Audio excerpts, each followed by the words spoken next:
Hello, so today I'm going to talk about skiing and paraplegia, as those were my intervention and my disability that I chose to research. And before that, I want to talk about how understanding disabilities is important and essential as health professionals to understand, because then we can also follow up in this idea of inclusion and helping people with disabilities truly form an identity and become independent, because a lot of people with disabilities live a very normal life before for instance, for paraplegia, a lot of them may have resulted getting an injury which resulted them in getting paraplegia. So it also removes the stigma attached to people with paraplegia that they can't do many things. But I mean, getting an intervention like skiing and paraplegia is important to shed light on the topic that people can actually do a lot of things than we actually think. Um, and it helps them form a new identity and kind of find like a new passion and a new motivation, and also helps them be independent. Um, so for this research, I learned about skiing and paraplegia. So skiing is considered a sport or recreation activity. Um, Skiing is an action of moving along snow using skis on your feet, and it may make people think, um, how would somebody with paraplegia ski? There have been adaptive devices developed that allow people with paraplegia to ski.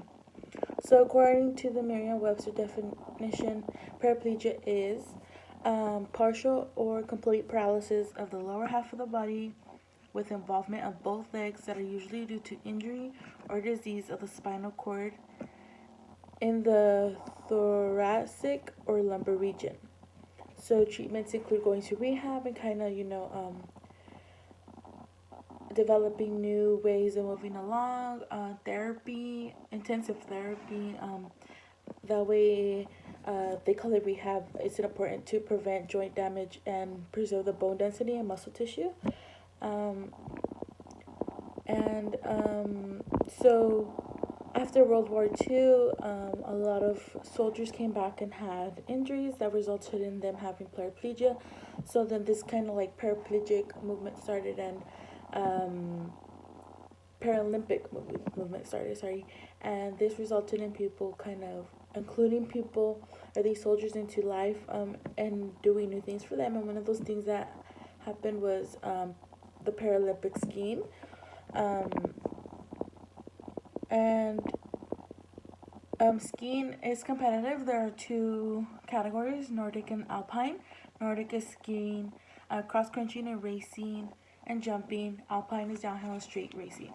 Skiing is also not competitive. People like to, here in the valley, I'm sure a lot of people go up to China Peak and ski when there's a good snowfall that year. Um, but it's kind of nice to see how people with paraplegia can be with their family and bond and create relationships and do things that people would have other thought that they would have not been able to do. So how do they do this? There's use of the bi-ski, dual ski, monoski, and special poles that make them feel motivated, confident, and free. So they're just like special skis in which they sit for the most part, and the bi-ski, which is, I'm pretty sure it's like two skis attached to it, and like a chair. Um, the dual ski as well, but the mono ski is just one, and it has like the seat and special poles. I'm pretty sure have like a better grip for them to stop or do whatever they need to do. Um, and there's also, well, the sit skis are the same thing. People with paraplegia, spina bifida, or cerebral palsy. Um, and I wanted to talk about Jeremy McGee. He was a regular California boy, and he happened to be in a motorcycle accident, and he was only 25 years old. He was in the ICU. He had intensive therapy.